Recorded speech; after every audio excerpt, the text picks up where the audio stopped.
Profesores, estudiantes, médicos, bomberos, todos ellos salen a las calles de Cataluña para protestar contra una Generalitat que se dedica a gastar el dinero de nuestros impuestos en fastos soberanistas en vez de dedicarlos al servicio público. La verdad es que cada vez son más los sectores que protestan por la administración de esos presupuestos y los dirigentes de la Generalitat separatistas se pueden imaginar lo que dicen, que es culpa de España y que todo eso no ocurriría en caso de que tuvieran independencia. Desde el gobierno de Pedro Sánchez lo que les ofrecen a esos separatistas es que apoyen sus presupuestos para poder solucionar sus problemas. Nos ocuparemos de esas protestas que se viven en Cataluña y nos preguntaremos cuál fue el alcance de la visita que el presidente chino realizó ayer a España, alcance económico y político, y tendremos ocasión de comentarlo con un ejecutivo chino residente en España. Hablaremos también de las elecciones andaluzas que se celebran el próximo domingo y de las limitaciones al tráfico en el centro de Madrid que mañana mismo entrarán en vigor. También nos preguntaremos cuáles son los límites de la libertad de expresión después del famoso gag de Dani Mateo sonándose los mocos con una bandera española. En TV3, la televisión pública de Cataluña, han continuado con la broma y un par de graciosillos han dedicado a esnifarse la bandera española. En fin, asuntos que abordaremos, eso sí, y hoy tendremos un recuerdo para aquellos 7 agentes del CNI que hace hoy 15 años fueron asesinados en una emboscada en Afganistán. En nuestro recuerdo, nuestro homenaje a todos los caídos por España en acto de servicio. Son asuntos que abordamos hoy en Distrito Televisión, así que bienvenidos a Los Intocables.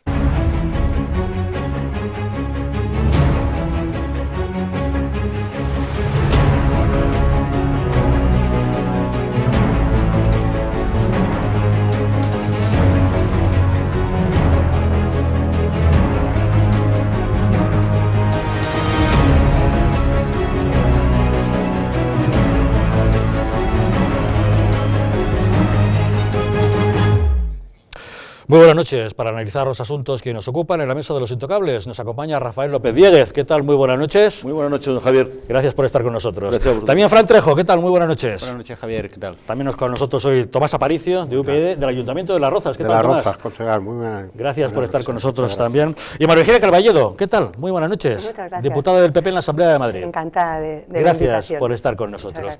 En fin, ya lo saben, todos, absolutamente todos los sectores públicos están saliendo a las calles de Cataluña. Los profesores, los estudiantes, los bomberos, los médicos, todos salen a las calles para protestar contra los recortes del gobierno de la Generalitat. Los dirigentes separatistas gastan el dinero de los presupuestos en embajadas y en ostentación soberanista, pero escatiman en educación, en sanidad y en servicios sociales. Eso ha llevado a los estudiantes a cortar esta mañana la diagonal y los accesos a la Universidad Autónoma. Los universitarios, a ellos se les han sumado también los profesores de primaria, de secundaria y de formación profesional. Los médicos también, en su cuarto día de huelga, se han concentrado ante los edificios del Instituto Catalán de la Salud. Ayer también los bomberos rodearon el Parlamento de Cataluña y también se han sumado otros funcionarios públicos. Cada vez son más los sectores de Cataluña que protestan por estos recortes y se sienten maltratados por la Generalitat, que mientras tanto, como les decimos, sigue invirtiendo cantidades millonarias en la apertura de embajadas en los 5 continentes. Sin embargo, los separatistas, en vez de reconocer que se gastan el dinero en otras cosas que no benefician a los ciudadanos, le echan la culpa a España. Fíjense con qué descaro el portavoz adjunto de Junts per Catalunya, Eduard Pujol, dice que no le importan los días de las listas de espera en la sanidad, que esos son migajas y que la solución seria la independencia. És que a vegades veig que ens distraiem amb qüestions que no són les essencials, que si 85 dies de llista d'espera, que si haurien de ser 82, que no, que amb un altre govern podrien ser de 75. Home, però entenc que això a la gent li preocupa, no? Doncs no, senyor, efectivament. Com que li preocupa, li hem de dir, ens estem barallant per les molles, hem d'anar a la resolució real del problema.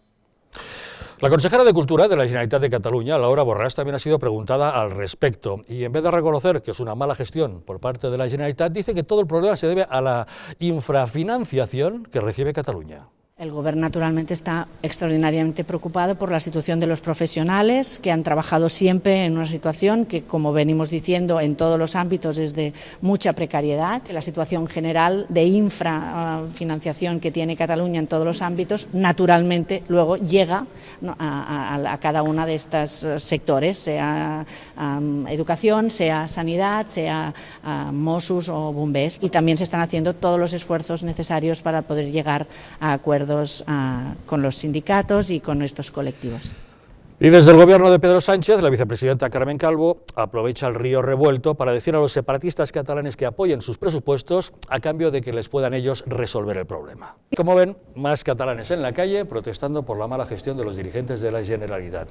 Fran, ¿qué te parece la excusa que dan? Pues, es culpa de España todo. Hombre, yo creo que la consejera de Cultura tiene un rostro que se lo pisa.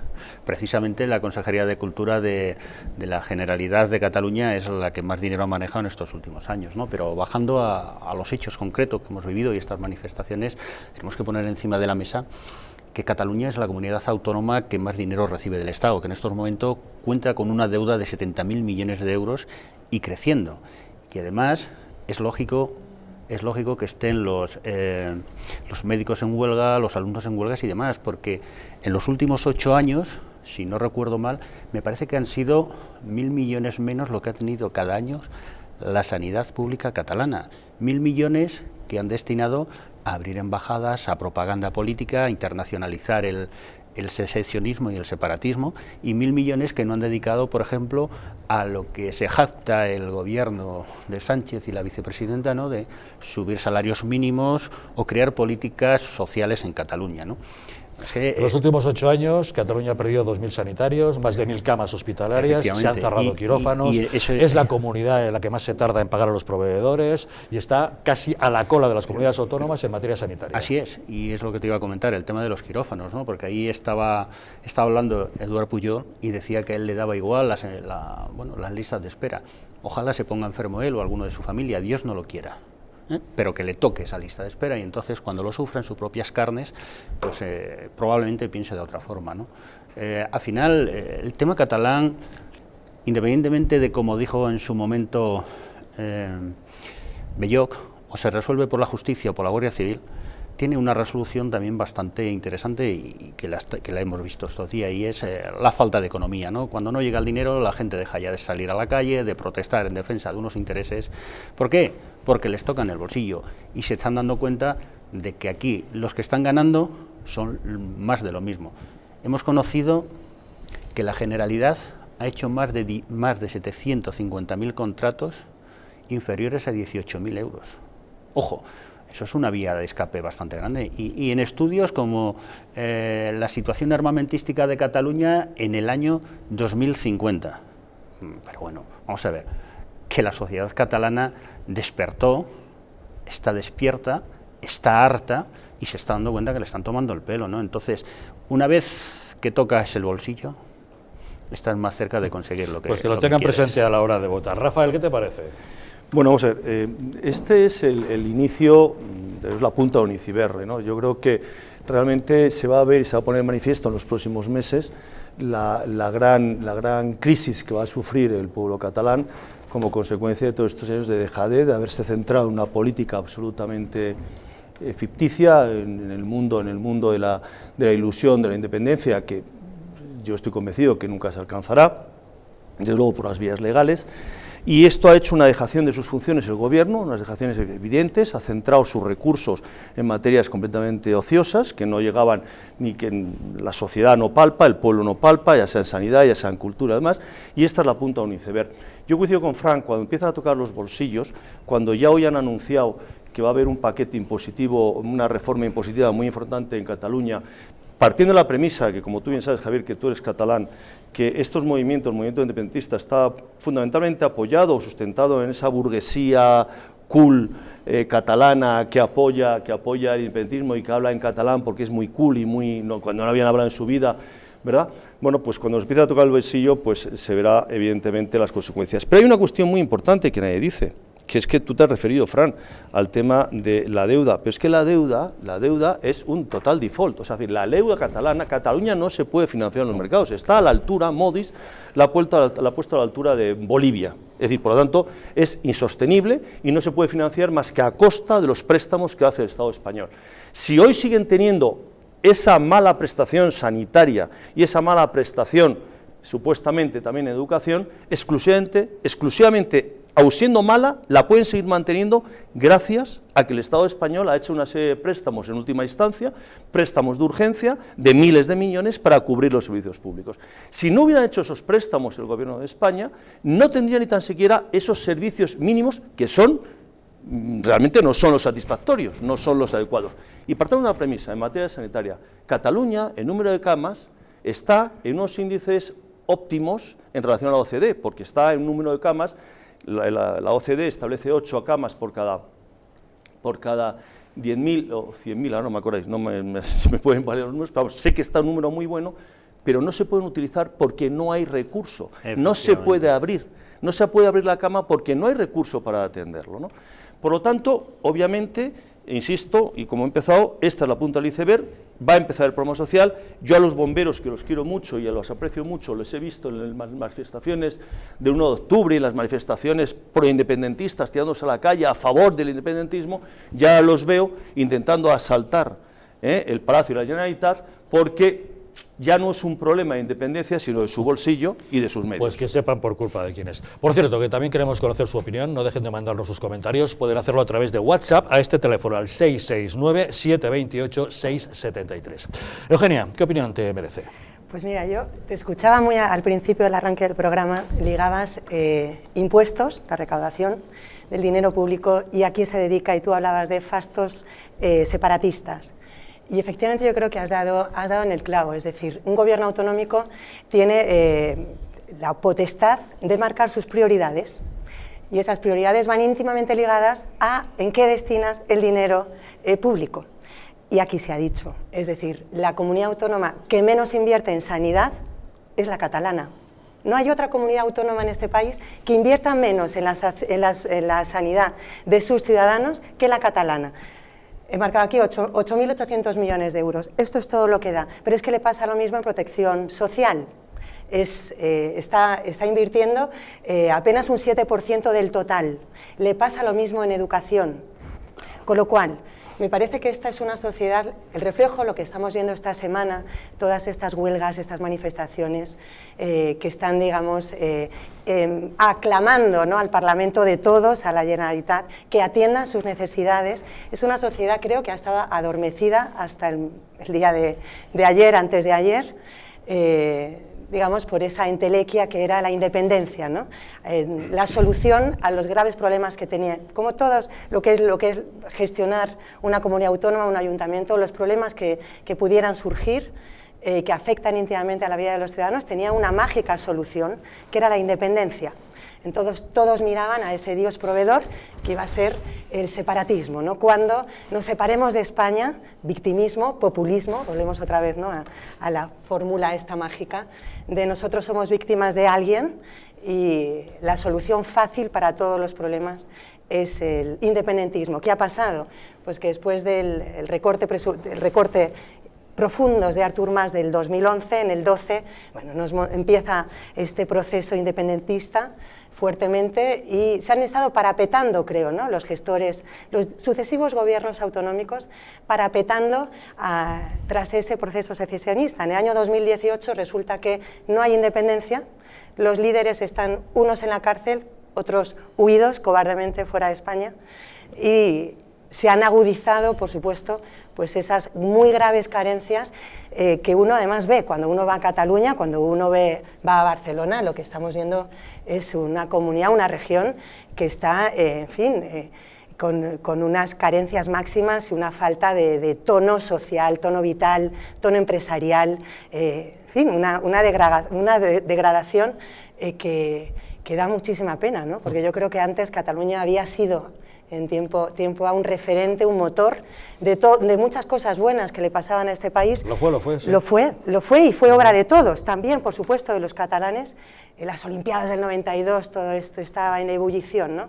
Y lamentablemente, bueno, unos pésimos gestores políticos y un populismo que ha arrasado, creo, las instituciones, y en este minuto, a lo mejor, pues la sociedad es capaz de ver la realidad.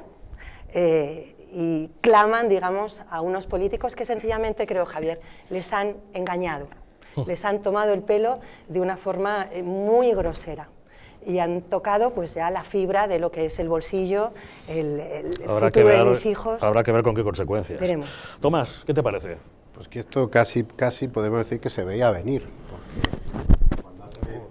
El micrófono, vamos a recuperarlo.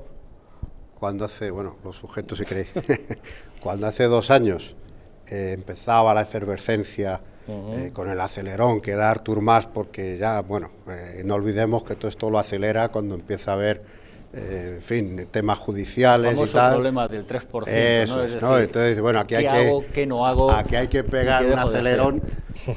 Y vamos a irnos ya a la deriva, vamos a subrayarlo y a magnificarlo.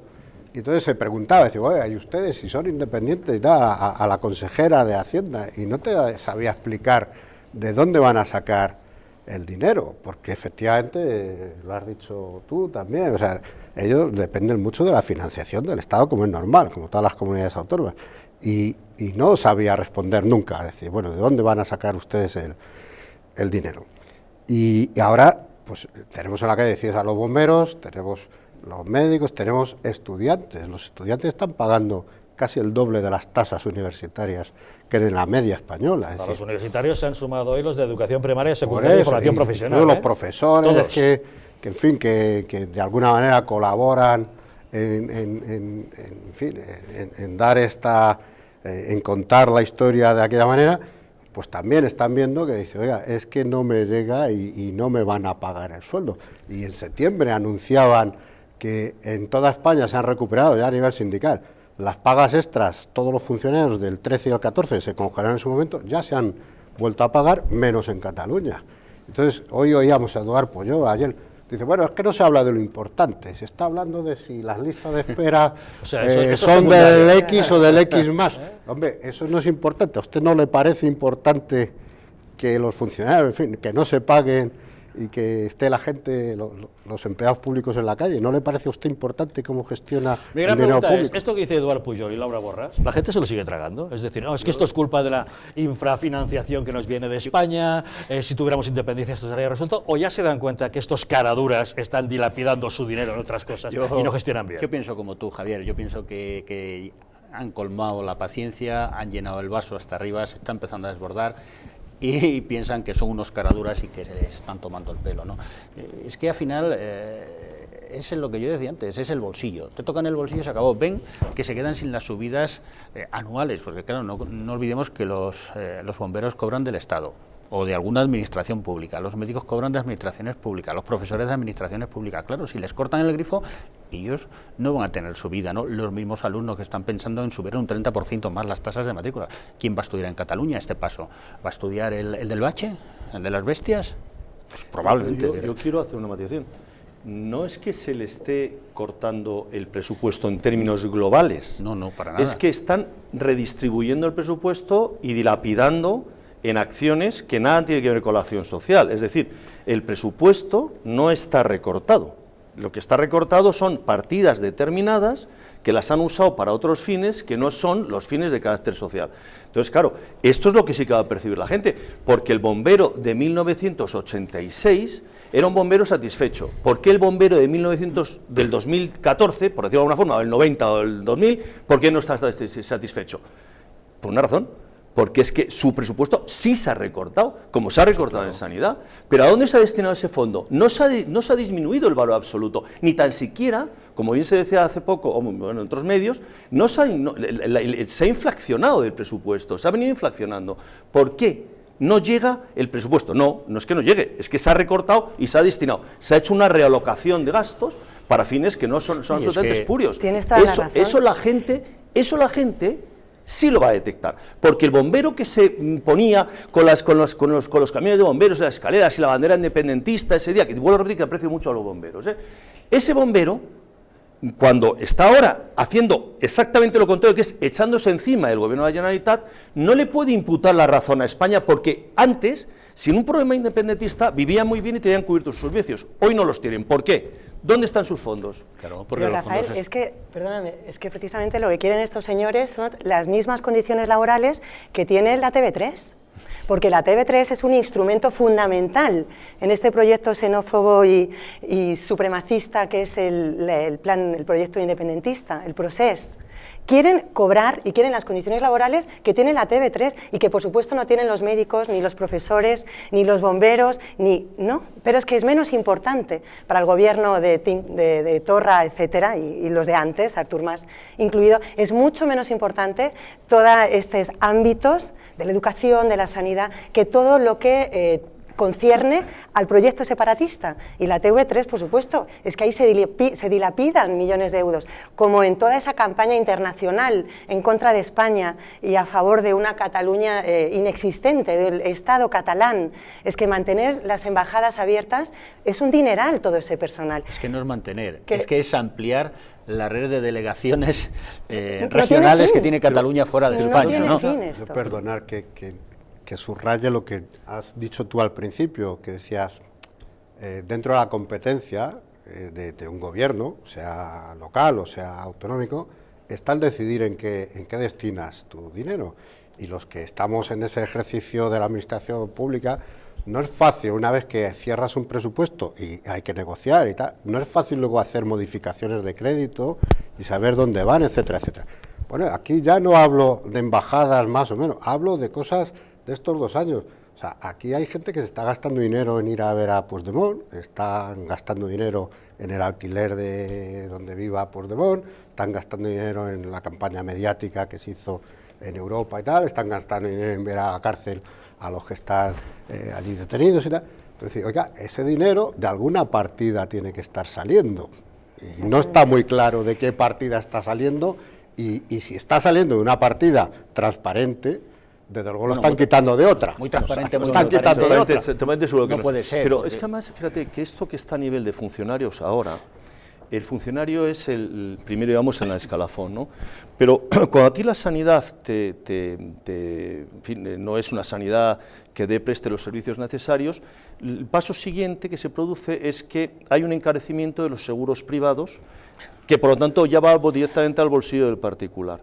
Cuando pasa en la educación pública, te obligas a ir a colegios privados que implican un encarecimiento, ¿no? Entonces, por lo tanto, esto tiene un efecto en escala que poco a poco va produciendo, va permeando, es un chirimiri que va cayendo en la estructura social.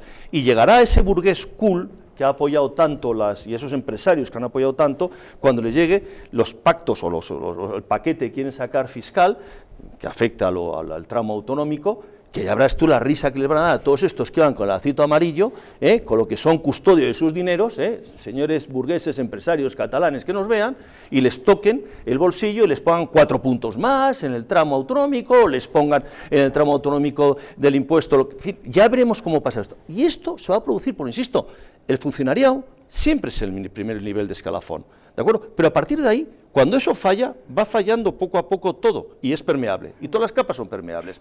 Va a llegar. Y es susceptible de empeorar, porque con este gobierno absolutamente débil, que está en manos de independentistas, de Bildu / Batasuna y de la izquierda radical podemita, Sánchez ha tardado muy poco en levantar las objeciones, digamos, presupuestarias que la Hacienda española tenía con el gobierno del señor Rajoy y Cristóbal Montoro, para evitar que se fuera más dinero público a la financiación, al proyecto independentista. Es que han tardado muy poco en liberar todas esas objeciones presupuestarias, bueno, y hoy en día no hacen otra cosa. Es que les iba en el cargo, claro, ¿no? Es que les iba en la moción. Hay que pagar la factura. ¿Qué te parece la solución que está aportando Carmen Calvo? Hombre, apoyando los presupuestos y lo resolvemos esto. Eso es bochornoso. Es vergonzoso. Eso es bochornoso. O sea, yo cuando la he oído digo, pero esta ave de rapiña que viene aquí ahora a utilizar este argumento para intentar, bueno, como tú me decías, en fin, traer el agua a su sardina. Oígame, no aproveche usted esto. Es que es vergonzoso. A mí me ha dado vergüenza ajena, en serio. No sé cómo es capaz de salir en un momento así para pedirlo. Porque además, Rafael, eso es una trampa contra el propio tejado del Estado español. Es como reconocer que si tú apruebas los presupuestos generales del Estado, será el Estado quien te solucione el problema. Sí, claro. Cuando el auténtico problema es la mala gestión que tú estás haciendo de los fondos que ya estás recibiendo. Pero es que aquí subyace otro problema, ¿no? Y subyace estos señores que están allí de Doners, que, por cierto, el New York Times estuvo el otro día haciendo una entrevista a Junqueras, ¿no? Subyace ese tema, y subyace el tema del juicio, que va a empezar en breve, y subyace el tema del indulto. Ahí es donde está todo, y es decir, bueno, yo me los tengo que llevar al huerto para que me aprueben estos presupuestos. Pero es igual que hace unos días, en una comparecencia del presidente del Gobierno, se estaba jactando del acuerdo al que había llegado con Podemos en Moncloa de presupuestos, y estaba todo el rato haciendo alusión a que es importante que nos apoyen el presupuesto, es muy importante los catalanes, es muy importante que los obreros catalanes puedan cobrar 1.000 euros, y es muy importante, oiga, que no es muy importante, que para lo único que es importante que salgan los presupuestos es para usted, que lo van a mantener en Moncloa probablemente un año más o hasta 2020. Esto es una trampa al solitario, porque además esos presupuestos infructuosos que han hecho los neocomunistas de Pablo Manuel Iglesias junto con Pedro Sánchez, es que además llevan un extra de dinero para Cataluña. Es que además llevan un extra, no llevan lo que reparte el Estado todos los años para la Generalidad, no, llevan 1.600 millones de euros más, 1.600 millones de euros que salen de los bolsillos de todos y cada uno de los españoles, de nosotros mismos también, ¿eh? Esto es bochornoso, deleznable, que la egabrense, vicepresidenta del Gobierno, salga a decir: apoyen nuestros presupuestos, que trabajaremos por vosotros. No podemos olvidar, señora Fran, Carmen Calvo, usted solamente gobierna para los catalanes, independentistas y secesionistas, y el resto de los españoles, ¿qué? No, pero es que no creo que ni gobierne para ellos. Este es un gobierno cortoplacista porque no tiene capacidad de ver ni tan siquiera a medio. Ellos saben que es su día a día, o sea, ellos saben que se mantienen en su cargo día a día, y que ver más allá de un mes o de 2 meses es un largo plazo, no es corto, es largo, larguísimo plazo. Entonces lo que están haciendo es intentando salvar cualquier tipo de escollo a cualquier precio, pensando que dando patada para adelante, después ya una vez que yo me consolide y ya tenga mi presupuesto aprobado, ya seré capaz de reconducir la situación. Es exactamente la misma burla que cuando nos dice el señor Pedro Sánchez que ha solucionado el problema de Gibraltar, y la señora Premier británica se ríe de él, pero de una forma descarada, que como 2 veces y el Parlamento y todo. O sea, para mí eso fue vergüenza ajena y vergüenza nacional. No, pues lo mismo, esto es lo mismo, salen a piro. ¿Pero por qué? Pues porque es un gobierno cortoplacista, porque no tiene capacidad, no tiene visibilidad más allá de 2 meses, y no estoy diciendo lo exagerado, 2 meses. O sea, estos señores en 2 meses tienen que tener un posicionamiento. Estos señores al 31 de enero del 2019 tienen que tener un planteamiento, porque tienen elecciones por delante, tienen un plazo electoral muy complicado, que es doble elecciones, que es autonómicas, autonómicas, municipales y europeas, y tienen que decir algo, Bueno, al 31 pero de tampoco enero. sabemos, Rafael, si Yo creo van que a tendrán que convocar decir algo ya elecciones generales. a partir del lunes Tampoco que lo viene. sabemos. Pero el 31 de enero se les agota el plazo para convocar. No, yo Ya, creo, sí, pero pero es yo que creo todavía- Prácticamente se les agota el plazo Pero para yo convocar. La de que- cosas que pueden hacer de aquí al 31 de enero. que el día importante... no, esto se Pues puede hacer un el día roto y un importante- descosido. Pero yo creo que uno de los días importantes que vamos a tener es el domingo por la noche o el lunes por la mañana. Yo creo que lo que ocurra en Andalucía Las va a ser andaluzas, va a ser pero yo creo que importante. está descontado lo que pasa en las ¿Tú crees? andaluzas. Yo creo que no. Se da por hecho que gana el PSOE, se da por hecho que ahora su gobierno Susana Díaz, O sea, se analiza se si da Vox por ha hecho que conseguido seguimos con la entrar y dictadura cuánto baja el socialista. PP, y poco más, ¿no? Hombre, yo tengo esperanza en que alguna vez el pueblo andaluz se despierte. Es que simplemente por ello, si Yo por le su decía a un futuro. amigo mío, te siguen chorreando las aguas del bautismo y Si además lo comentamos el otro día. en otra tertulia, yo francamente coincido contigo, está descontado. Yo creo que ya en el mapa político como en bolsa está descontado. Es decir, yo creo que el triunfo, que el partido más votado va a ser esta señora, sin duda, y que muy probablemente cuente con el apoyo, no solamente de Podemos. Lo ha dicho ya la líder de Podemos en Andalucía, Pero no que la apoya. No, pero no solamente la ley de Podemos, es que la ley de Podemos, y estoy muy seguro que sí, que Ciudadanos va a hacer ahí un quiebro, como lo hace habitualmente, que son los maestros en ello. Tú no eras de Ciudadanos, ¿verdad? No, si no me importaría también decírtelo, pero vamos, que no me importaría tampoco decírtelo. Pero era simplemente por si te sentías aludido. Pero vamos, quiero decirte con esto, Ciudadanos, yo no descarto que Ciudadanos haga un quiebro ahí, que Ciudadanos salga de Salvador antes de que sea Podemos, somos nosotros, ¿para qué no sea Podemos? Y entonces el pueblo esté muy agradecido a Ciudadanos, ese proyecto que, bueno, en fin, luego no toca ahora analizarlo en este momento, pero habría para analizarlo. Bueno, entonces yo creo que está descontado, absolutamente descontado. Yo creo que lo que se va a ver es si el PP pierde más menos, si realmente ha habido un repunte o no ha habido un repunte entre Ciudadanos y PP y qué pasa con recolocarse en la parrilla, y en todo caso la mayor novedad es si Vox consigue entrar en el Parlamento de Andalucía o no, que es el tema más novedoso que se puede producir en estas elecciones, pero el triunfo del PSOE parece garantizado, y eso, la recolocación del resto de fuerzas, no que vaya a tener mayor consecuencia. Y además hay una cosa que yo he comentado en otro momento, tertulia, en la cual decía, que es que, ojo, que el apoyo al socialismo en Andalucía no es un apoyo de la clase obrera solo, cuidadito, que es que la gente confunde que el tema de los ERES se lo han llevado en coca, se lo han llevado en gambas, se lo han llevado en señoras, en prostíbulos, tal, y se lo han llevado al bolsillo, pero esos ERES, ese dinero, iba a parar a empresas que tienen unos empresarios, O sea, que por lo tanto no se ha quedado el entramado en un entramado puramente de clase obrera afectado, no, que es que el PSOE ha regado con cierta inteligencia, tanto el sector, digamos, de su votante, Partido Obrero, pero también ha regado el sector empresarial. Fíjate, recordemos cómo la hija de Manolo Chávez ha tenido que devolver 10 millones de euros después de una sentencia, ¿no? Porque se lo hicieron por ser vos quien soy. Pero hay muchas empresas, decirlo, ¿no? Muchas empresas que han recibido muchísimo dinero, y al igual de que empresarios que no han aparecido todavía en los papeles. Ni aparecerán.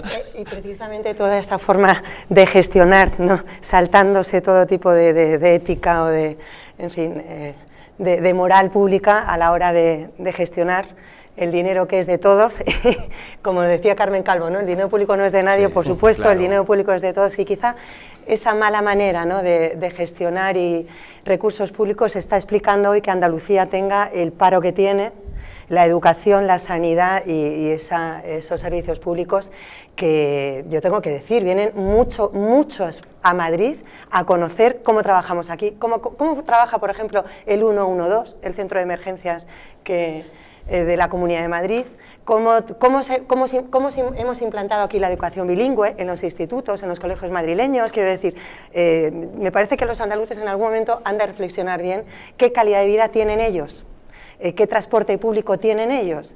Y en esa reflexión... En Madrid tampoco es que últimamente el transporte público es que, claro, esté la verdad, pasando por buenos momentos. Y de eso luego hablaremos. En todo caso, como parece, las encuestas dan que vuelve una vez más a ganar el Partido Socialista, y como yo pienso, como Rafael, que ya Ciudadanos ha demostrado que lo mismo lo dirá la derecha, la izquierda, el centro, siempre hay un argumento para hacer lo contrario de lo que dije, y no, es gente que no tiene palabra. Me parece que lo fundamental en Andalucía es muy importante no fragmentar el voto hasta el infinito. Esa es mi humilde opinión. Bueno, la verdad es que si analizamos el voto de Andalucía de los últimos 40 años, las evoluciones son tan mínimas que por algo será, sin lugar a dudas. Luego volveremos sobre el tema de Andalucía y las próximas elecciones. Ahora hacemos una pequeña pausa y de inmediato hablamos de esa visita que realizó ayer el presidente de China a España. ¿Cuál es el alcance de los acuerdos comerciales y el alcance político que tuvo ese encuentro? Tendremos ocasión de comentarlo con un ejecutivo chino afincado en España. Hasta ahora mismo.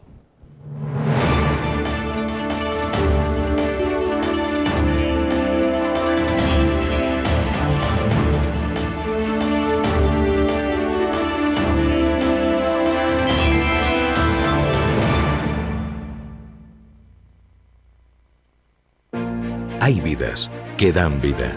Vidas de grandes mujeres y hombres, científicas, inventores, médicos o humanistas que han dejado de herencia un mundo mejor. Legados tan importantes como la imprenta, la penicilina o los derechos humanos. ¿Pero qué hay de María? Probablemente no habrá una calle con su nombre, pero gracias a su testamento solidario se construirá una escuela en Sudán para que cientos de niños puedan decidir su vida. ¿Y de Rubén? No aparecerá en ninguna revista científica, pero con su testamento solidario se van a poder comprar vacunas para que miles de niños puedan seguir viviendo. ¿Y Carmen? Seguramente no aparezca en los libros de historia, pero con su legado se podrá liberar a muchos niños reclutados por grupos armados. Al igual que Carmen, Rubén y otras grandes personalidades, tu vida también puede dar más vida dejando un legado que proteja la infancia de miles de niños. Súmate a Vidas que dan vida incluyendo a UNICEF en tu testamento. Pide tu guía informativa en el 900-907-500 o en testamentounicef.es y convierte tu testamento en un testamento solidario UNICEF.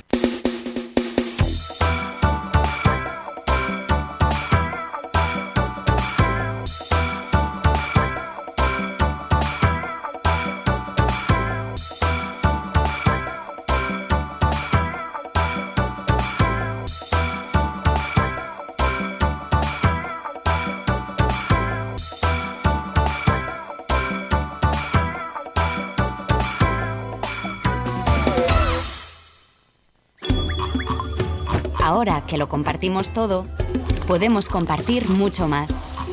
Podemos acabar con el hambre en el mundo. En Manos Unidas desarrollamos proyectos en 60 países para conseguirlo. Plántale cara al hambre. Comparte lo que importa. Antes de usar Internet, recuerda, lo que publicas deja huella. Una huella digital te acompañará mucho tiempo y puede tener consecuencias. Piensa antes de publicar en tus redes sociales. Internet y las redes sociales son geniales, pero no lo son todo. Hay más cosas geniales en la vida y algunas de ellas solo se pueden disfrutar cuando estás desconectado.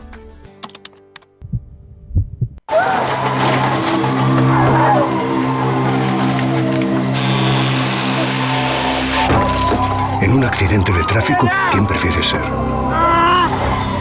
¿Quién vive o quién muere? Tu instinto elige sobrevivir.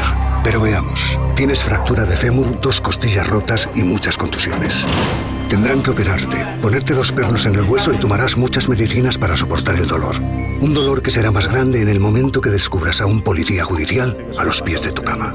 Has matado a tu mejor amigo y también a un niño de 7 años que viajaba en otro coche. No puedes mirar a la cara a sus padres. No puedes reconstruir los pedazos. No puedes mirarte al espejo. Todo esto no te dejará dormir por las noches y te engancharás a los ansiolíticos. Ingresarás en prisión por homicidio imprudente. La cárcel es un lugar en el que no te imaginaste nunca. Tu mujer no podrá soportar la situación. Tu trabajo desaparecerá y te será difícil encontrar otro teniendo antecedentes penales. Así que piénsalo 2 veces antes de pisar el acelerador, tomarte esa copa o mirar el móvil. Dirección General de Tráfico, Ministerio del Interior, Gobierno de España. No volverá a ocurrir, de verdad. No me caen bien tus amigas. No puede haber secretos entre nosotros. No entiendo por qué te pintas. No quiero ver a tu familia. No me dejas otra opción. No te enteras de nada. No eres nadie sin mí. No sabes ni hablar. No vales nada. Ni una gota más. Contra la violencia de género. Comunidad de Madrid.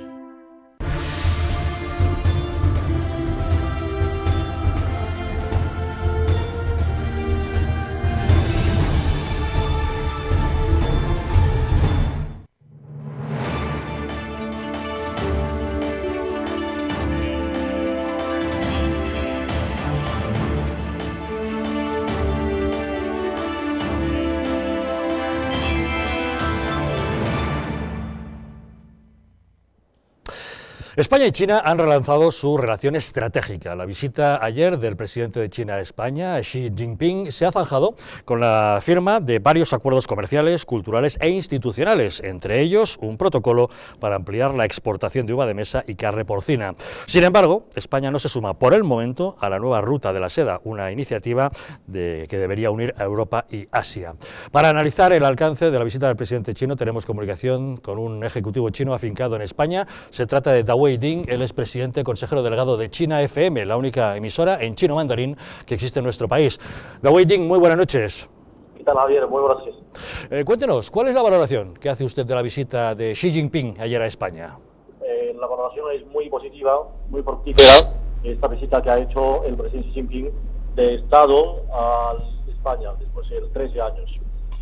Bueno, es una visita que ha durado 2 días, que hoy se ha ido volado para Buenos Aires para participar en el G20.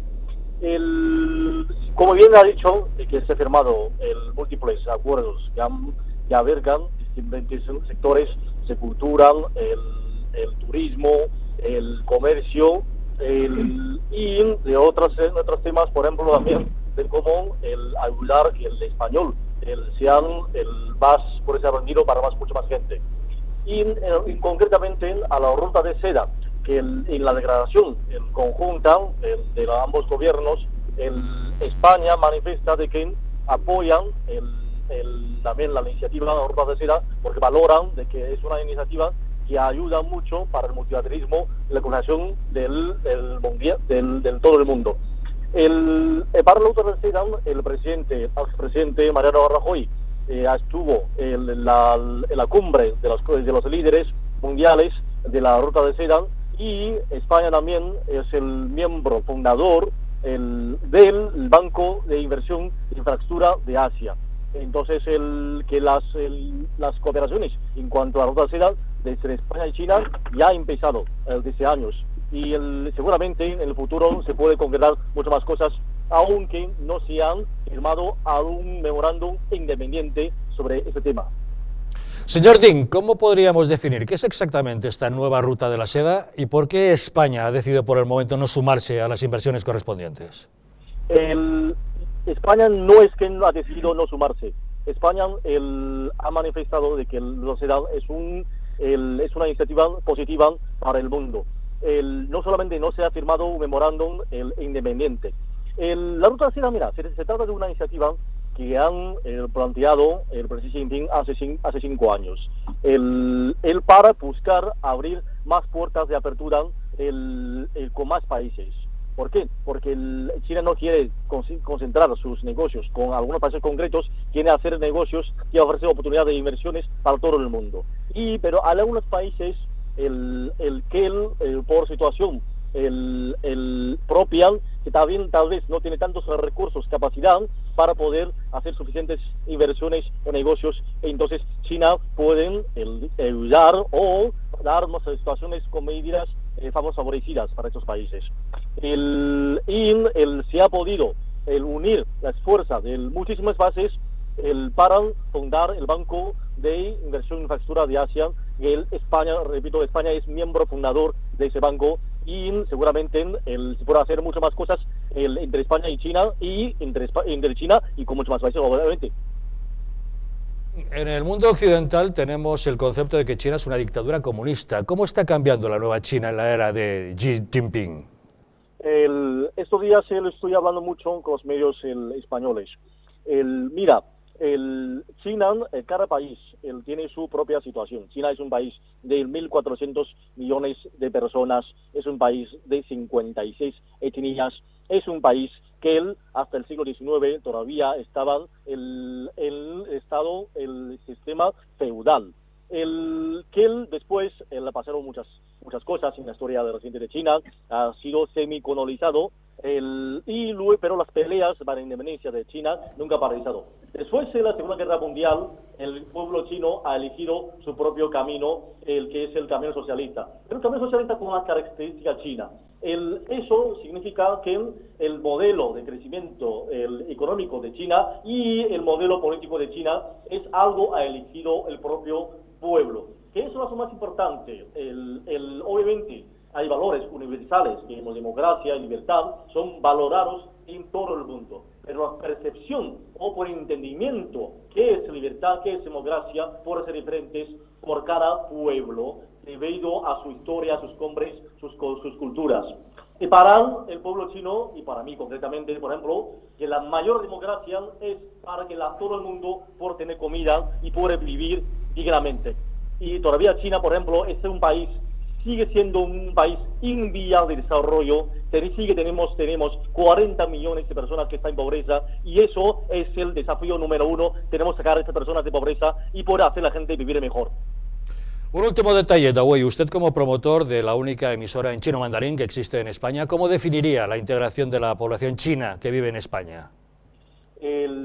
La comunidad china en España es relativamente una comunidad joven, porque los primeros llegaron en los años 70 y luego algunos llegaron en los 80, pero la mayoría llegados en los años 90, incluso después del siglo XXI, perdón.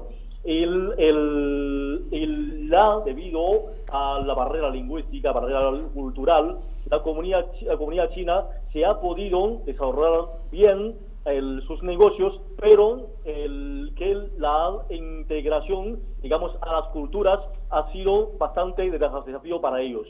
Pero las ganas de integración es muchas. Y por eso fundamos China Firme. ¿Por qué? Porque queremos dar a conocer qué está pasando en España, por ejemplo. Hace unas 2 semanas hicimos un sondeo para ver cuáles son los programas más bienvenidos por nuestra audiencia. Resulta que son los informativos.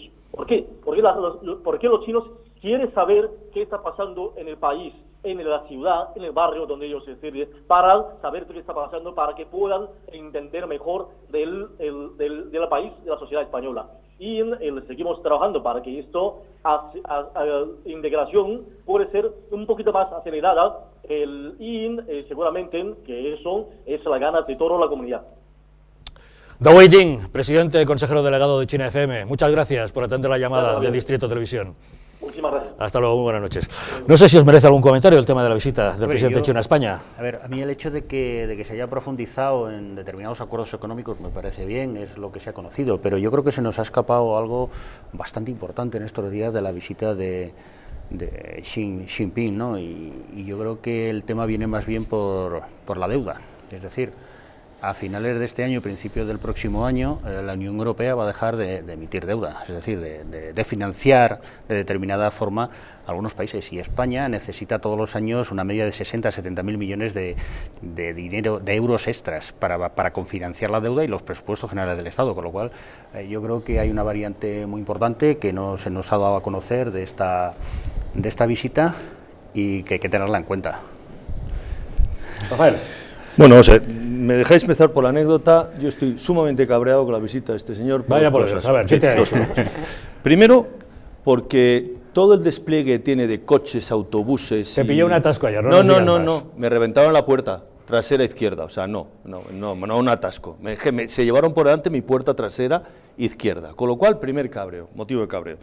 Que a ver quién me lo paga. Bueno, ya sé que me lo va a pagar. ¿El seguro? Sí, seguro. Y segundo, que me va a subir el jamón, lo cual me molesta muchísimo, francamente. No, pero esta es la parte, son las partes personales que ya sé que... Segundo, en cuanto a la visita, mira, está muy bien las relaciones comerciales, está muy bien todo lo que nos quieran decir, de que se va a firmar, pero lo que me parece bochornoso es que en este país nadie haya levantado la voz para decir que viene el presidente de un régimen que es el régimen comunista autoritario que sigue vulnerando todos y cada uno de los derechos humanos a diario, y nadie ha dicho nada. O sea, los señores de Podemos no han dicho esta boca es mía, la izquierda no ha dicho esta boca es mía, y este señor sigue vulnerando todos y cada uno de los días los derechos humanos. Ya entiendo que el consejero delegado presidente de China FM, bueno, pues nos haga esta referencia, lo entiendo perfectamente, pero yo no le he oído la pregunta, la contestación de si sigue siendo un país comunista, porque un país comunista es un país que no respeta las libertades individuales. Y en China no se respetan las libertades individuales, se siguen sin respetar y se sigue ejecutando a la gente por tener criterios contrarios al régimen. Yo no he visto a nadie. Si mañana llega a España el presidente brasileño, el nuevo presidente brasileño, que se le está tachando de extrema, ultra, no sé cuántas cosas más, te garantizo que las calles de Madrid se llenan de podemitas, de izquierda, de la extrema izquierda, reivindicando que cómo es posible, y para qué te quiero contar si en cambio ese señor hubiera sido el señor Pinochet, que por cierto, señor que dio paso a la democracia, y este señor no ha dado paso a ninguna democracia. Por lo tanto, sí, me resulta muy incómodo la actitud del gobierno español y de su majestad recibiendo a un señor que es un autoritario, dictador comunista que vulnera los derechos humanos. Bueno, es que no puedo estar más de acuerdo en el sentido de que es un país, en fin, que rechaza absolutamente la libertad individual de propiedad, es decir, todos los principios, valores que defendemos convencidos desde el Partido Popular, más allá de darle también la espalda al papel de la mujer en la sociedad, y como lo soy, también lo quiero poner sobre la mesa. Y, en fin, bueno, la libertad de expresión, de democracia, ¿no? Y estaba escuchando a Rafael y estaba pensando cómo sería esta secuencia que estamos viviendo con el presidente de este país si el que nos visitara fuera el señor Trump. No quiero pensar qué haría este gobierno Sánchez, los podemitas, la foto de la alcaldesa, como acabo de ver, ¿no? Oye, ¿os habéis fijado qué hace así con los ojitos? Sí, embelesada. Es que está embelesada. Sí. Este continente. Es una foto tierna, ¿eh? ¿Sabéis que mandó a retirar el muñequito este de Winnie the Pooh, que está por la Puerta del Sol? Lo mandó a retirar porque en China hacen burlas diciendo que se parece al presidente chino y que le resulta ofensivo. Y por eso el muñeco que está habitualmente en la Puerta del Sol fue terminado a que ese día no se paseara con su disfraz.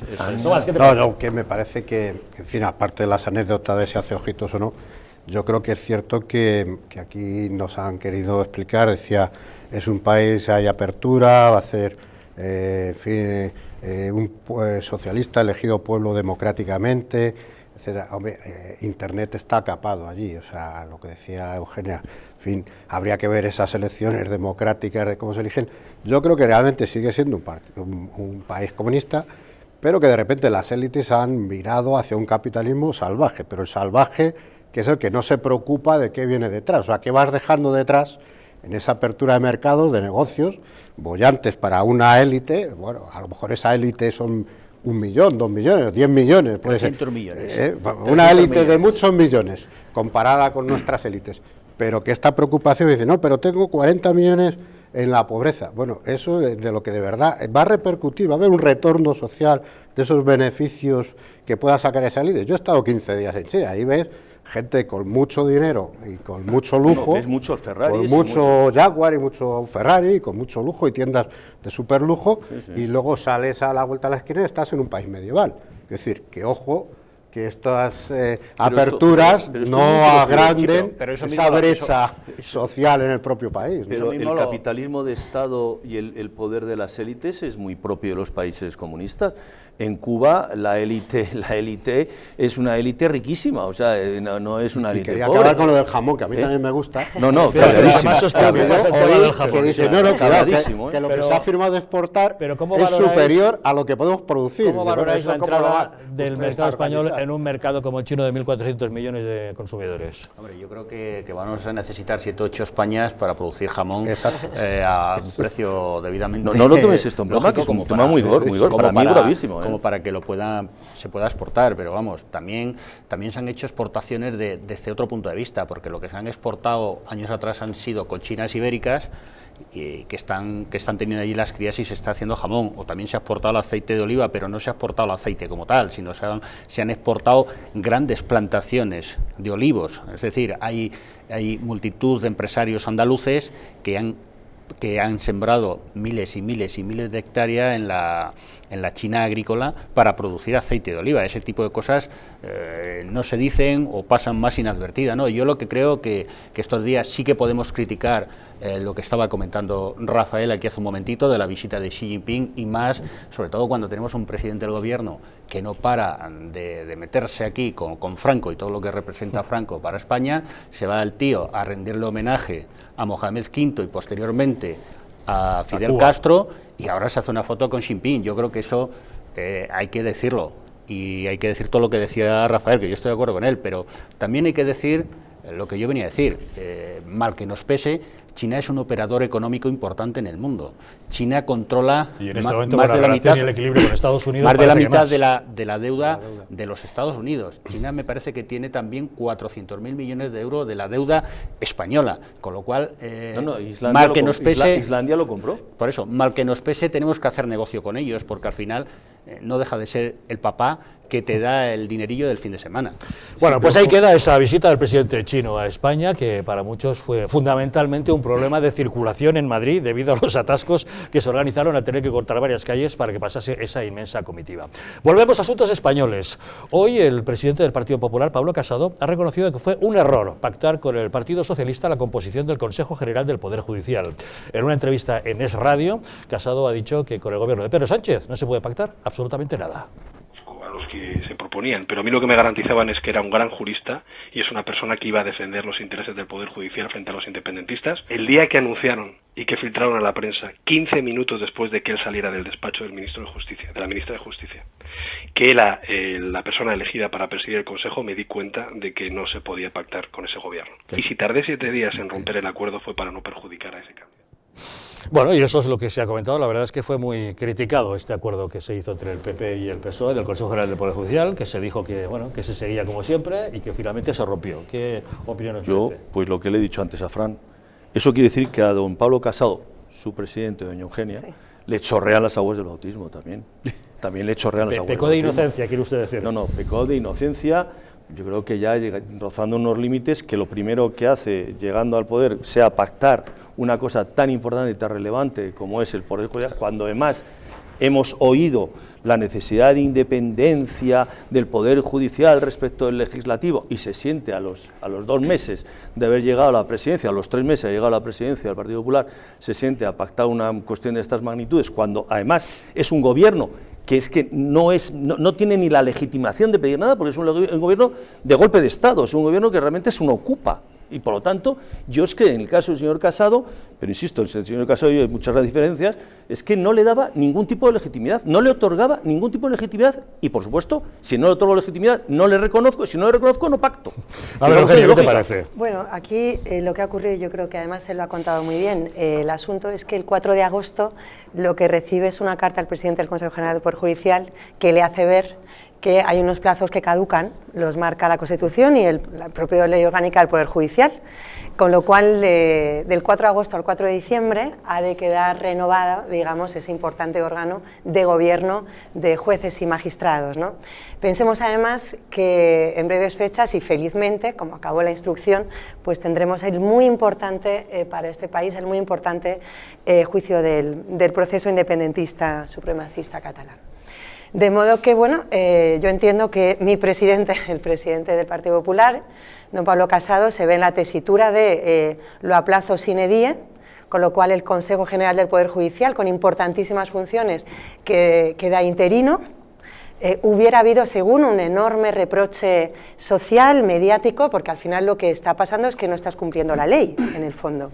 En fin, este partido, pues, el respeto a la ley y el Estado de Derecho, pues lo tenemos como muy interiorizados, ¿no? Quiero decir, o aplazo sine die, o efectivamente, bueno, me siento con el que está en el gobierno y trato de llegar a un acuerdo, ¿no? Para esa manera de elegir a jueces y magistrados, que en ese momento era la legal, es decir, con lo cual temporalmente tocaba o aplazarlo sine die o ponerse a trabajar y a cumplir la ley, y yo creo que con la mejor voluntad del mundo, mis compañeros, que además experiencia tienen o tenemos, porque nada menos que el que fue ministro de Justicia, Rafael Catalán, con el que yo coincidí en el Ministerio de Justicia siendo el secretario de Estado, es decir, no somos experimentados, ¿no?, en esto de negociar con el Partido Socialista. Yo tengo que recordar que con ellos negociamos el Pacto para la Reforma de la Justicia, muy importante pacto de Estado, teniendo Aznar mayoría absoluta, digamos, aparcó esa mayoría absoluta y quiso cerrar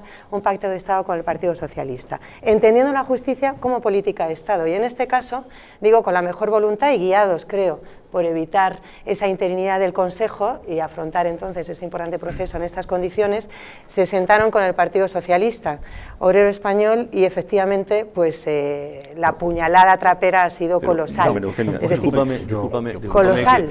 Discúlpame, ya entiendo el alegato que has hecho, lo entiendo, te entiendo perfectamente tu posición, pero mira, por esa teoría no podemos estar en un proceso interino en los presupuestos, apoyemos los presupuestos. Es mucho más importante los presupuestos del Consejo General del Poder Judicial y van a tener que prorrogar probablemente los presupuestos, pues no los apoyamos. ¿Qué más da que esté interino?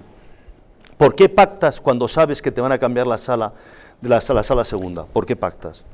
¿Estás siendo connivente con el potencial cambio de la sala segunda que va a juzgar el proceso? Yo conozco personalmente, tengo la fortuna además de conocer a don Manuel Marchena y no se me ocurre, de verdad, no se me ocurre mejor servidor público para un puesto como el de presidente del Supremo y del Consejo General. Pero entonces, ¿por qué le retiras? Pero entonces luego, ¿por qué dices que no? O sea, lo que es muy complicado, María Eugenia, y es muy complicado entenderlo, y esto desafortunadamente es así. O sea, le apoyas.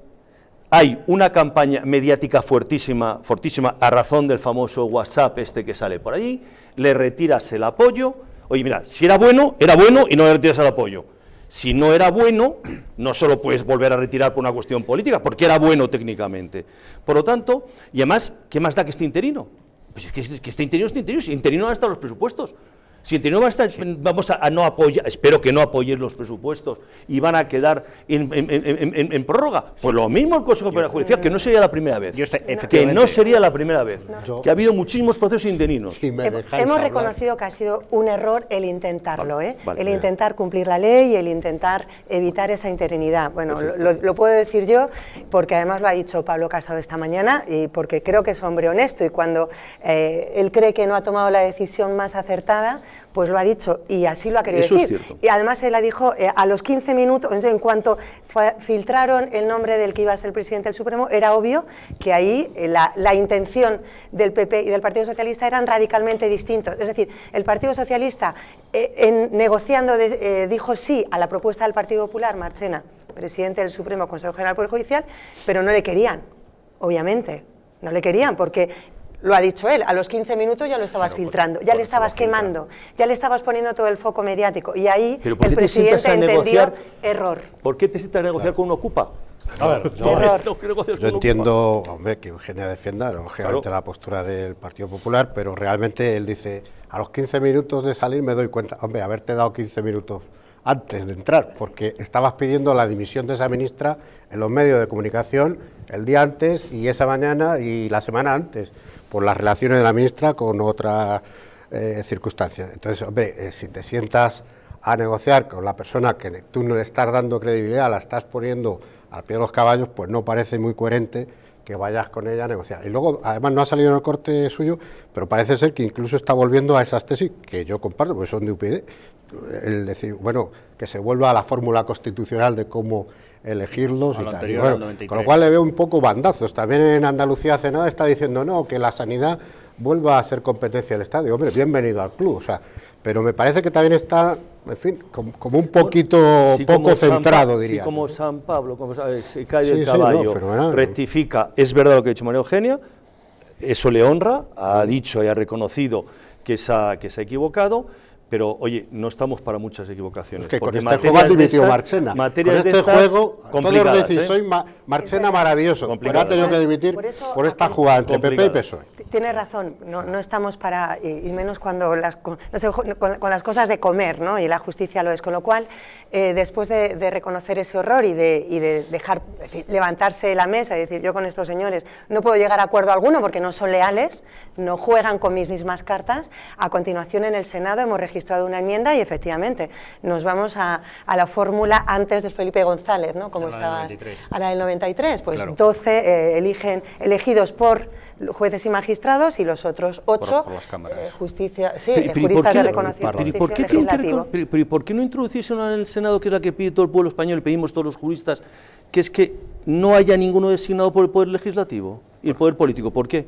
¿Cuál es la razón? Porque a mí nadie todavía me ha dado una explicación de por qué el Poder Político y Legislativo tiene que influir en la justicia española. No lo he entendido nunca. Pues, ¿cuál es la razón? O sea, ¿cuál es el contenido desde el punto de vista técnico-jurídico? Yo soy profesional del derecho, vengo de una carrera de una familia de magistrados, yo he opositado a magistratura, yo no creo que el Poder Judicial necesita a nadie que tenga un matiz político. ¿A nadie? A mí me parece que el órgano que gobierna la judicatura no tiene por qué, no creo que sea bueno que todos sus miembros procedan de esa carrera judicial. Creo que es más enriquecedor y más realista contar con juristas de reconocido prestigio. Pero no por lo tanto cuentas con abogados, pero no designados por la ¿Y por qué no? ¿Y por qué no que emanan del Poder Legislativo? Fíjate, en el caso, estoy pensando, aquí vivimos el caso de don Carlos Díbar.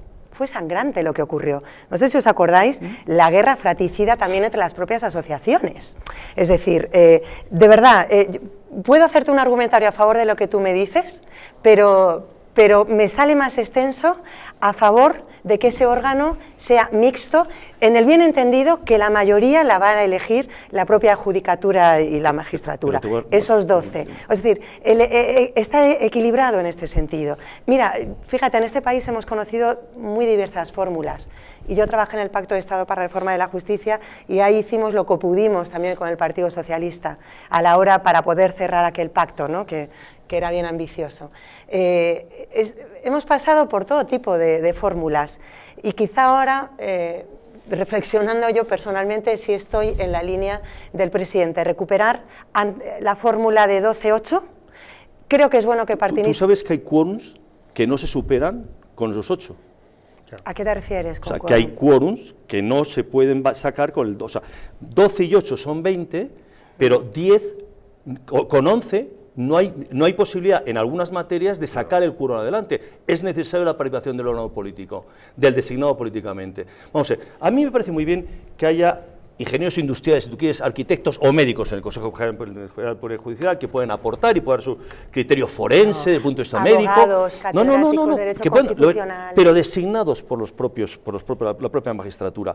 En el momento que tú introduces el efecto político dentro de un Consejo General del Poder Judicial y no remodelas los pactos y los quórums necesarios para tomar determinadas decisiones, sigue siendo el poder político el que sigue controlando el órgano judicial.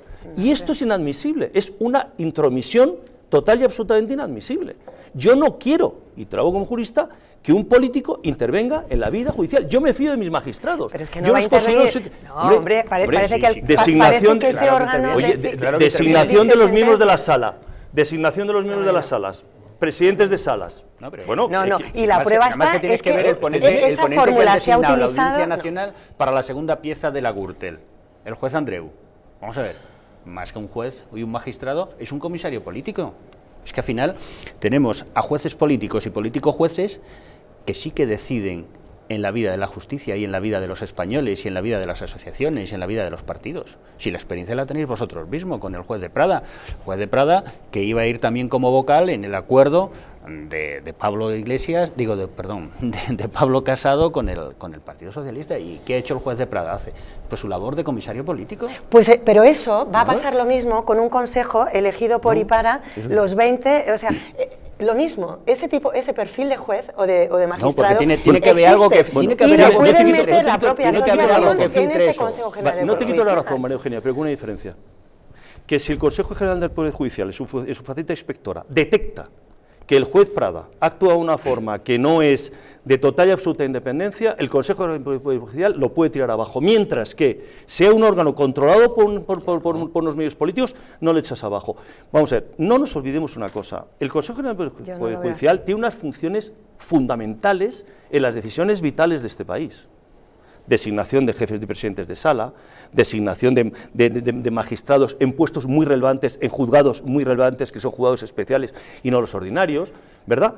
Todo eso en manos del político, a mí, y que existo, estoy impregnado en el mundo jurídico, es que es contradictorio completamente. Yo quiero magistrados que sean absolutamente independientes, que sean rojos, azules, amarillos o morados, pero independientes, que no tengan que estar sujetos a que su voto esté determinado o su decisión esté determinada porque un jurista de reconocido prestigio, que me río yo de los juristas reconocidos de prestigio y hacemos una lista. Yo no me río. Bueno, pues yo sí me río. Yo no me río. Pues yo sí les he conocido, yo he conocido el currículum y me río de todos los del cuarto. Pues yo me río de los del cuarto turno. Pues yo, María Eugenia, yo me río, pero es que son del cuarto turno. Eso no es el cuarto, yo no estoy hablando del cuarto turno. No. Estoy hablando de los elegidos desde el Poder ¿Sabes cuántos miembros del Consejo del Poder Judicial han sido del cuarto turno?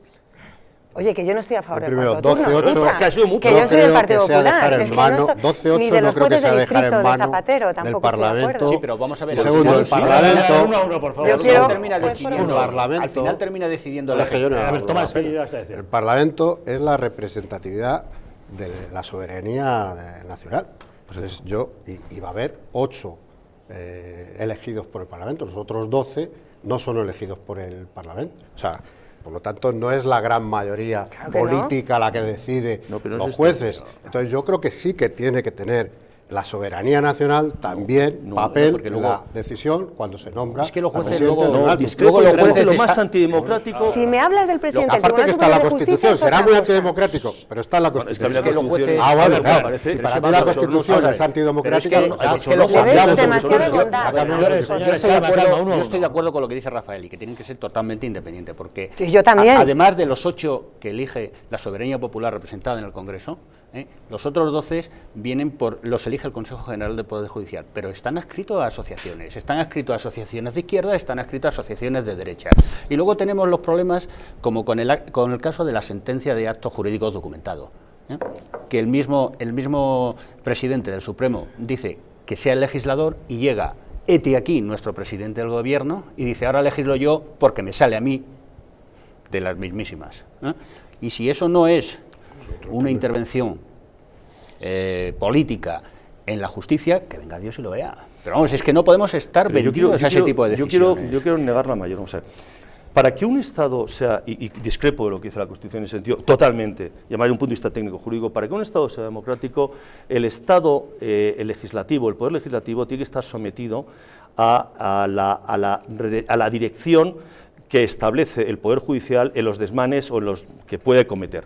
Si el Poder Judicial está mediatizado por el Poder Legislativo, la función digamos, de control que puede tener la función judicial se pierde por completo. Por lo tanto, que el legislativo se mezcle con el judicial evidencia que el judicial carece de la independencia necesaria para hacer su función de control sobre el legislativo. Es que segundo lugar, pero vamos a ver, si hay otro caso, por ejemplo, el caso de los seres en Andalucía.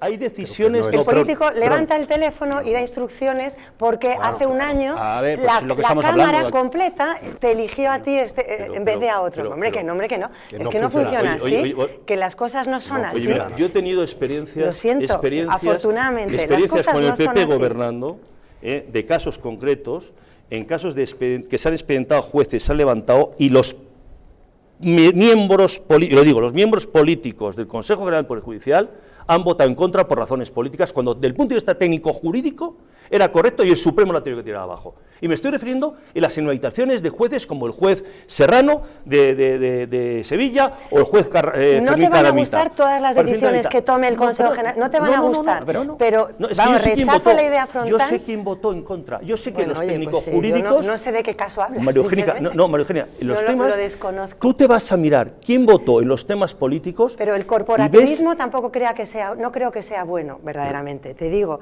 Me parece que, siendo la mayoría elegidos por jueces y magistrados, me parece muy razonable, como dice la Constitución, y además ya... yo no estoy de acuerdo con lo que dice la Constitución. ¿Perdón? Es que no estoy de acuerdo con ese punto de lo que dice la Constitución. Y yo puedo entender tus razones, como entiendo las mías, que son las de la Constitución, y creo que en equilibrio está la virtud, y veo peros no menores... A lo mejor tenemos que pensar en un caso como el norteamericano, ¿no? Y que sea el mismo presidente del gobierno el que nombre a algún juez vitalicio, por ejemplo, para que no haya idas y vueltas.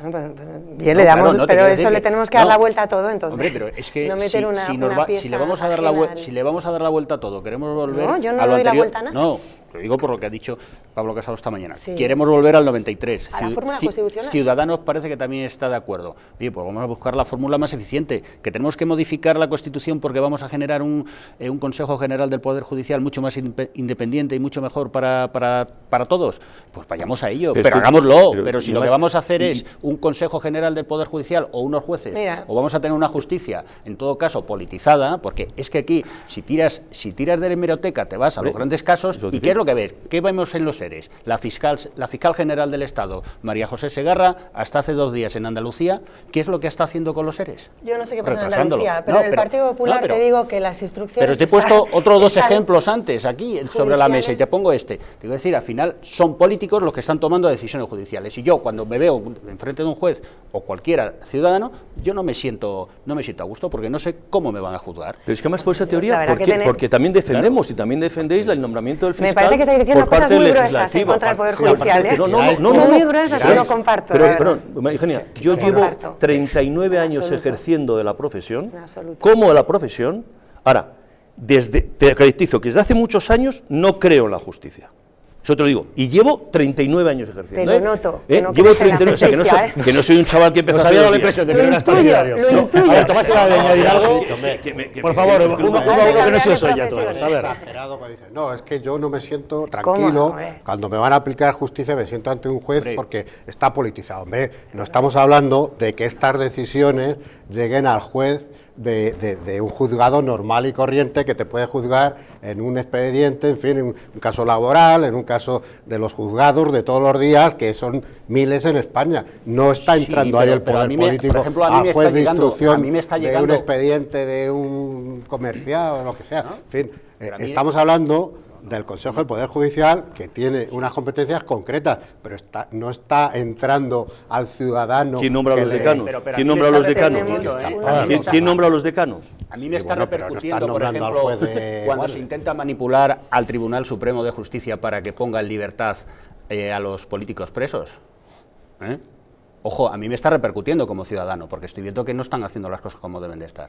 O como las deben de hacer. Pues estás hablando y al final es... No, claro, es que de lo que tenemos que hablar, y es que de lo que estamos hablando. Bueno, pero me he preguntado, ¿quién, vamos a ver, según la teoría que estáis manteniendo, ambos dos, Tomás y María Eugenia, ¿estáis de acuerdo también con el nombramiento de la fiscal por parte del Poder Legislativo?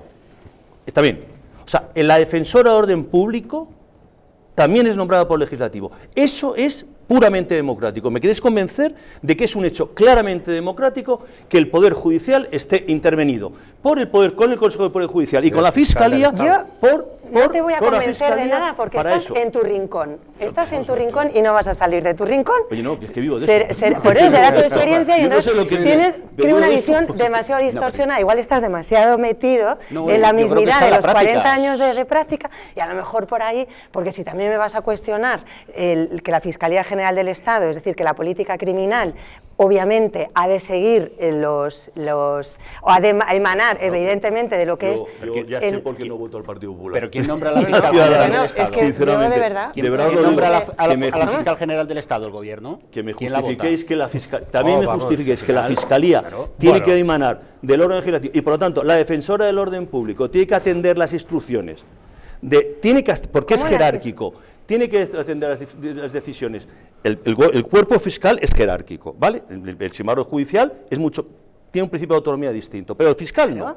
Entonces, el Consejo Fiscal... Entonces, pero es jerárquico, Ojo, porque es que el estatuto es jerárquico, mientras que los jueces no, ¿eh? ¿Y no quieres que sea jerárquico? No, lo que estoy diciendo es que si la cabeza de la jerarquía, es decir, el que manda, es una designación de cargo político, que se muda a capricho del gobierno de turno, que me queréis convencer que eso es un principio democrático puro. Pero es que estás diciendo cosas que no son. ¿Cómo que no? Que se muda a capricho de... ¿Tú crees? Vámonos al otro extremo. ¿Cómo que no se muda? A capricho de absolutamente independientes. De verdad, que las cosas son mucho más serias. Si habláis todos a la vez no se os escucha. Bueno, Fran, nos has tranquilizado cuando has dicho que eres partidario de que sea Pedro Sánchez quien nombra a los jueces.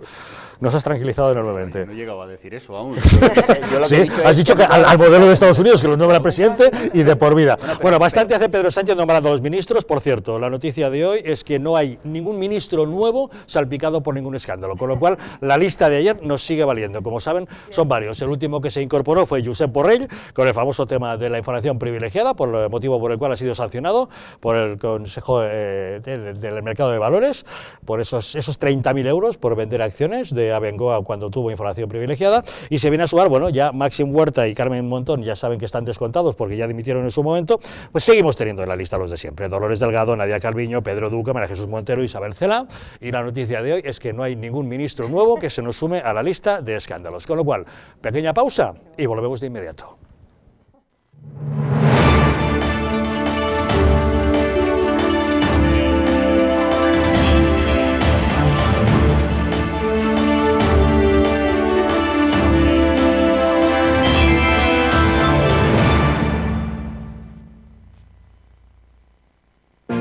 Hay vidas que dan vida.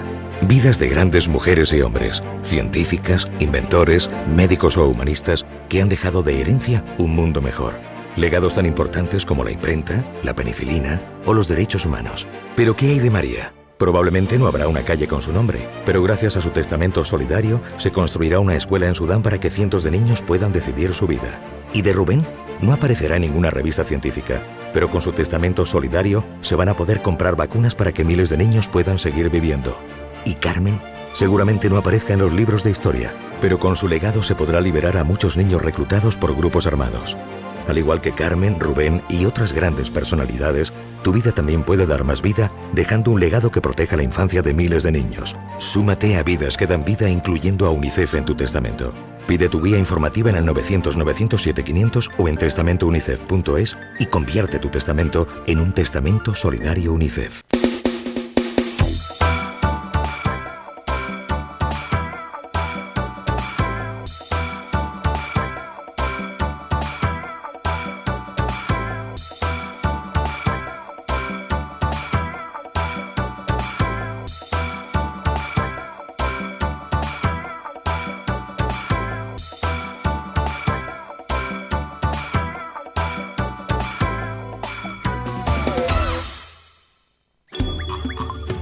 Ahora que lo compartimos todo, podemos compartir mucho más.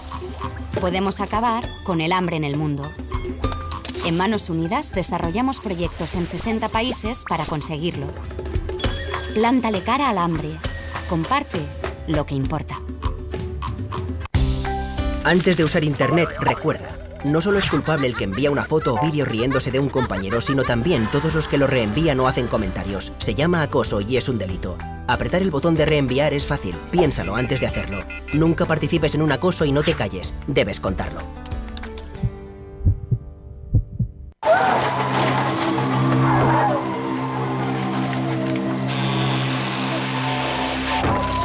En un accidente de tráfico, ¿quién prefieres ser? ¿Quién vive o quién muere? Tu instinto elige sobrevivir.